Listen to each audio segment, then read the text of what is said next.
All right, Alexander, let's do an update on what's going on in Ukraine. On the ground, not much. Bakhmut, from what I've read, is about to fall.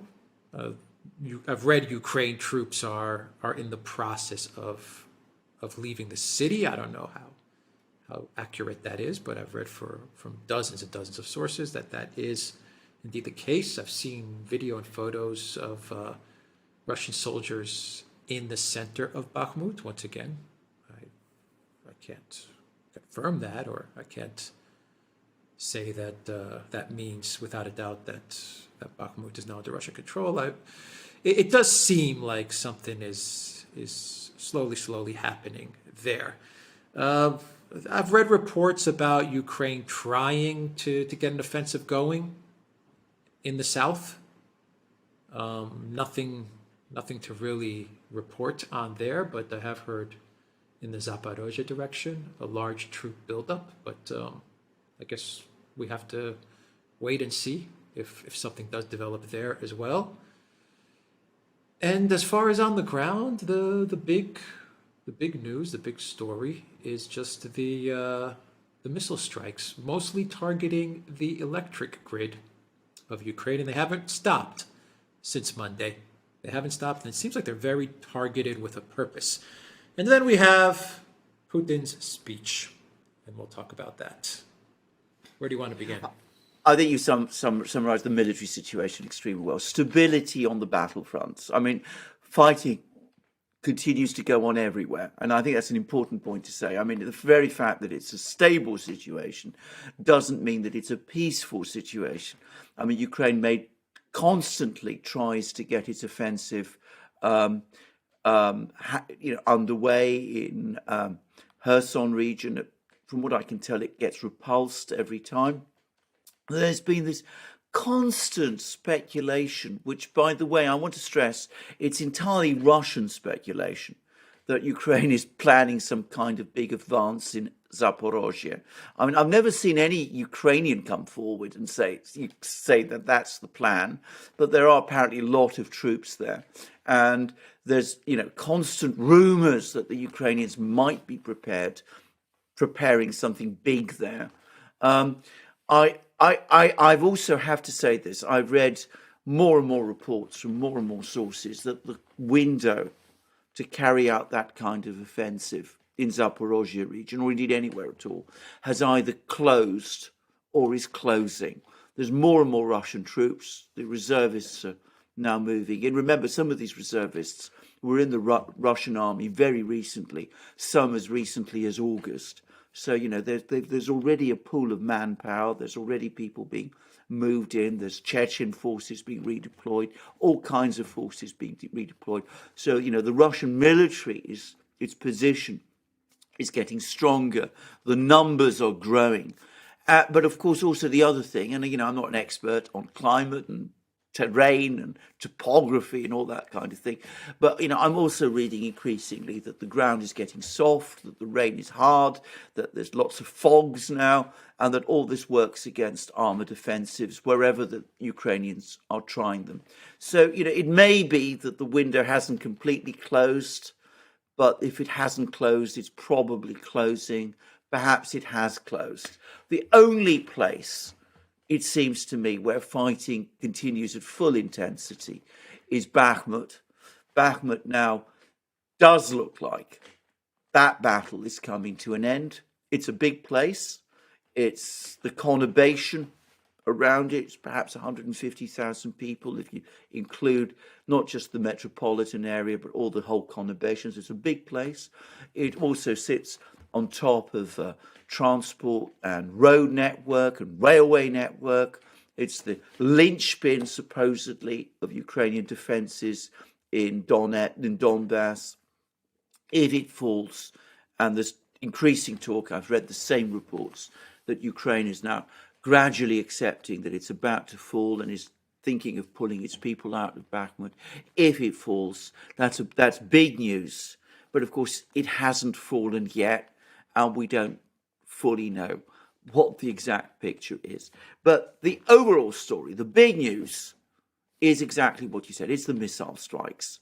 And these are continuing at full tempo. They started in a big way. The fact that we hear less about them doesn't mean that they're actually reducing. Apparently, they're continuing at exactly the same level of intensity. It's just that it's becoming normalized. And it's clear now that what is being targeted, apart from the usual military locations, it's the energy system. The intention is to knock out Ukraine's energy system, not just in order to undermine the stability of Ukraine's economy, which is already creaking and perhaps creaking towards collapse, but also to make movement of troops along the electrified railway network impossible, to jam up Ukrainian communications, to break down, to fragment Ukraine's defenses for this big offensive that's coming. And we see the general who's been appointed to carry out this offensive, General Surovikin. He's now apparently touring the battlefronts, meeting the troops, getting to know all the commanders. We see, he's coming out with statements, that we're going to hit Ukraine everywhere that we can in order to spare our soldiers. He's giving the kind of pep talks that a fighting general is supposed to be making. So I think you're right. I think, apart from Bakhmut, which is important, and that's an important battle, most of the rest of the front is stable. But one does get the sense that with the missile strikes, with the build-up of forces, with indications that Russian troops may be entering Belarus in big numbers before very long, with this new commander there, with the reservists coming increasingly into the battlefronts, sometime around perhaps the second half of November, we're going to see a big move, a big Russian advance, and the head of Belarus's intelligence service, he made a statement in which he basically seemed to think that it would all be over by February. Now, we're not military people. We can't confirm that that's the plan or the intention or whether that's achievable or not. But it does seem to me clearly that something big is coming.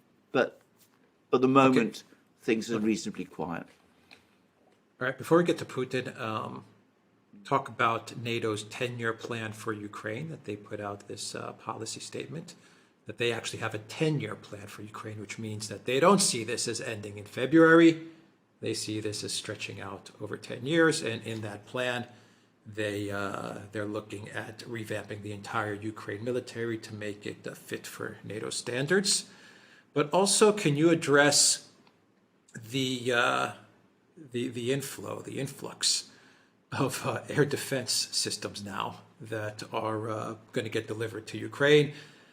I have said in many videos on my channel, Alexander, as well as on the Duran, we've talked about this, that going back to last week, Bilaya Tserkov and the drone strike in Kiev, to me, it's signaled that Ukraine's air defenses were not all there. Something was missing. There were holes. And now that those holes have been completely exploited by the Russian military with the missile strikes, it looks like you're now moving to another extreme, which is instead of just getting a capable missile defense system in place to protect, your capital city. They left their capital city exposed, but instead of just getting a capable missile defense system in place, which I imagine would take time and manpower and stuff like that, they're getting everything now. They're getting missile defense systems from the Netherlands, from the UK, from France, from the US, from Germany, before Germany even gets their missile defense systems delivered to the German military. It's going to Ukraine. So, from one extreme, now we've moved to another. And also, this is connected to the missile defense system topic. Is it true that what we're seeing from Russia is only maybe 5 or 10% of their capacity with regards to the damage that they can do with their missile strikes? I've read in numerous posts that this is just, like you said, it's just like a probing activity. In other words, this is nothing what we're seeing right now of what the Russian military can deliver as far as missile strikes against an enemy. Is this true? Well, of course, we don't know that it's true. And if you believe what the Ukrainians tell us and what the British tell us and all sorts of people, commentators in the Western media tell us, the Russians are, using up the few missiles that they still have left. Even, Alexei Arestovich, Zelensky's spin doctor, says this is all good news that Ukraine is being hammered in this fashion because it means that Russia was going to run out of missiles even more quickly. I'm going to say straight away what I believe and what I think all the evidence suggests, which is that it is exactly what you said, that the Russians are indeed, these missile strikes are still only probing attacks. They've been increased in tempo and in scale significantly. I mean, we've gone up from about 10 missile strikes a day to something like 100. So it's a huge increase, but it comes nowhere close to the kind of capacity that the Russians are capable of using. And that brings us directly back to your point about the air defense system, because you're quite right. Ukraine had it was a very dense air defense system at the start of the war. It's now quite clear that it's on the brink of total collapse. Clearly, months of hammering away at it by the Russians have had effect. 100 missiles a day have completely overwhelmed it. It's obviously not functional.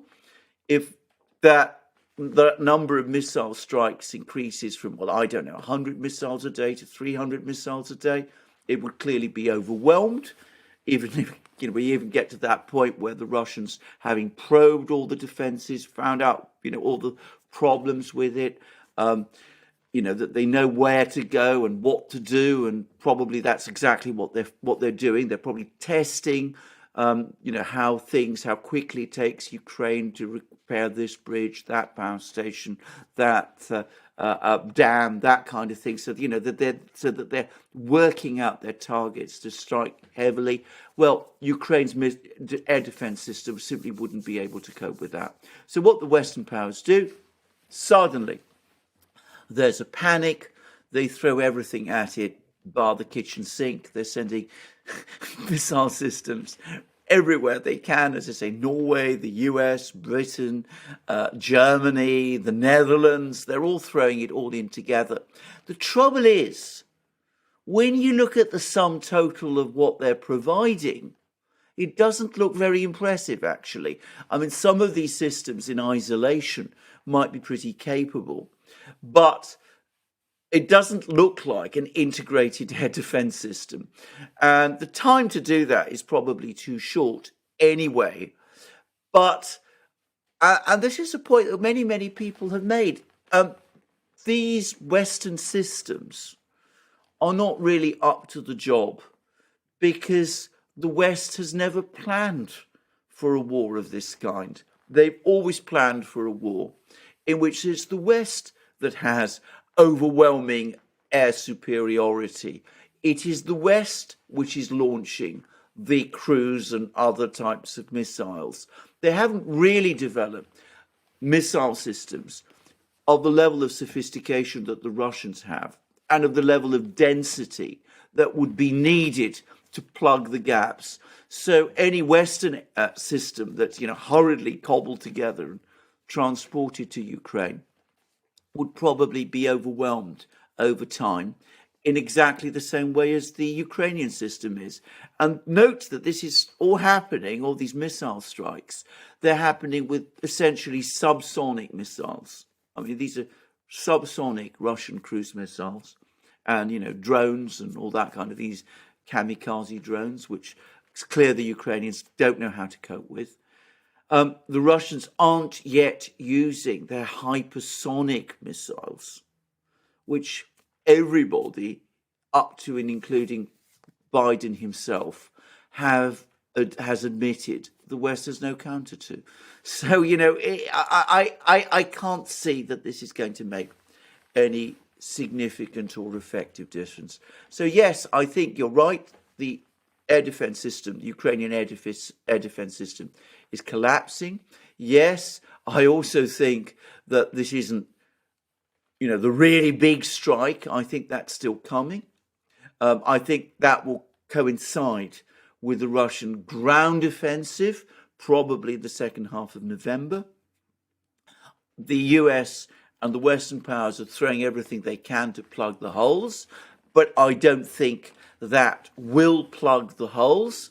And as for these 10-year plans for Ukraine, to be straightforward about it, if you look at all the statements that have been churning out, the West has been churning out over the last couple of days, they look increasingly declamatory to me. They've been caught with these massive Russian missile strikes. They have a Ukrainian offensive which looks like it's run out of steam now. It's come to a stop. Perhaps something will be tried in Zaporozhye. Perhaps there'll be some breakthrough in Kherson. I don't know. But for the moment, they haven't achieved any advances now for 10 days, which is a long time in an offensive of this kind. The Russians are getting stronger. The weather is changing. They don't really know what to do in the West about this. Stoltenberg, the NATO Secretary General, has said if Russia wins in Ukraine, it's a defeat for NATO. So they have to appear to do something. So they send everything they have in terms of air defense systems, inadequate though that probably is. And of course, they whistle in the wind. They come up with 10-year plans of how they're going to help Ukraine, even though it's looking increasingly unlikely that Ukraine has those 10 years or anything like that. I can remember, by the way, the same thing happening with South Vietnam, all kinds of, long-range plans for South Vietnam. We both remember Afghanistan, lots of, big plans about how they were going to change Afghanistan. Same with Iraq. We're starting to see the same with Ukraine now. I don't think anybody really believes them, but at least it gives the appearance of confidence, the sense that, we're going to pull things round. There will still be a Ukraine. We're still going to achieve some kind of victory, even though that's beginning to look increasingly unlikely. All right. Let's talk about Putin's speech at the Energy Summit in Moscow. Said a lot of interesting things. No. What do you Very think is the most interesting? He interests Putin, whatever you may think about him. He makes lots of interesting speeches. They become more interesting with every new one. I know this is one of his most interesting of all. First of all, I would say that yet again, this is a man who is on top of his brief. He knows the energy system. He has all the facts at his fingertips. You can't deny his depth of knowledge and his understanding of these matters. I've said this before, he's a lawyer, he's by training, he's somebody who knows how to digest a brief, how to understand it, how to marshal his facts, and it's impressive. One can't deny that. It's really impressive. Contrast him with, Joe Biden in the United States, who shakes hands with invisible people and searches around for Congress people who are dead, or with, Ursula von der Leyen, your great friend, and or Liz Truss in Britain, or Habeck, who concludes imaginary contracts with Qatar. Putin does look impressive. But of course, he did say some very important things.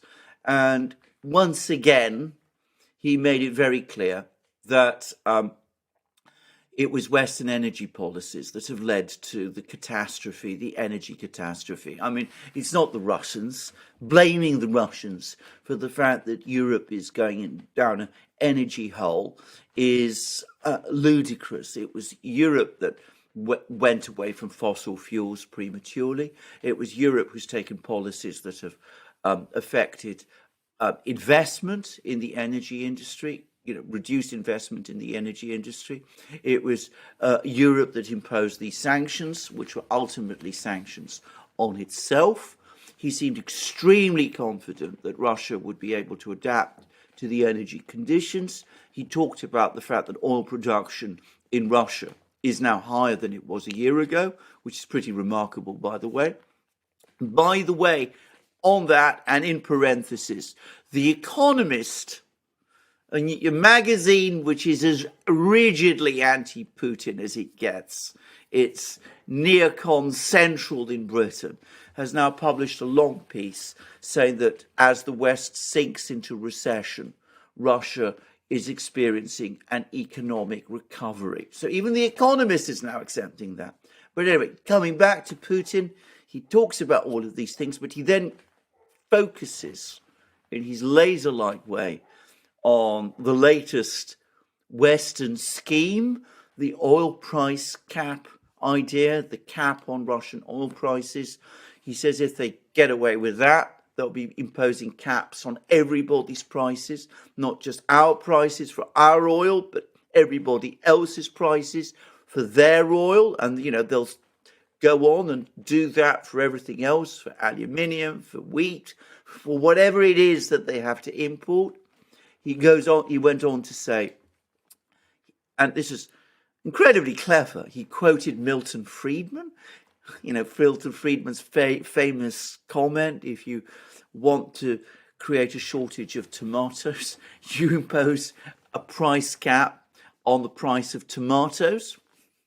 He points out that Western governments, Western officials have thrown away the entire, economics book. They show no understanding of economics anymore, about which, by the way, he is completely right.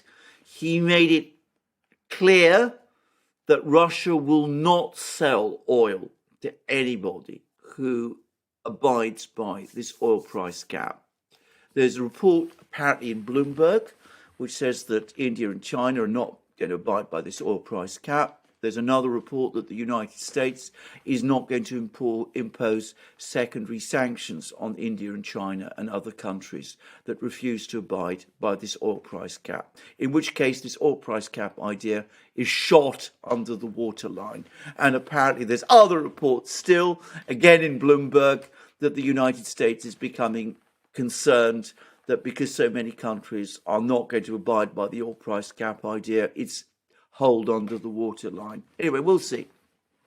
And last but not least, one of the most interesting parts of Putin's speech was that he was talking about diverting gas flows which would have passed via Nord Stream 2 south towards Turkey, making Turkey the great new gas hub for Europe ultimately. And surprise, surprise, who is he meeting tomorrow in Astana? His dear friend, President Erdogan. So no doubt this is the bait that Putin is hanging in front of Erdogan, and we'll see whether Erdogan takes it. So it's a clever speech, very clever speech.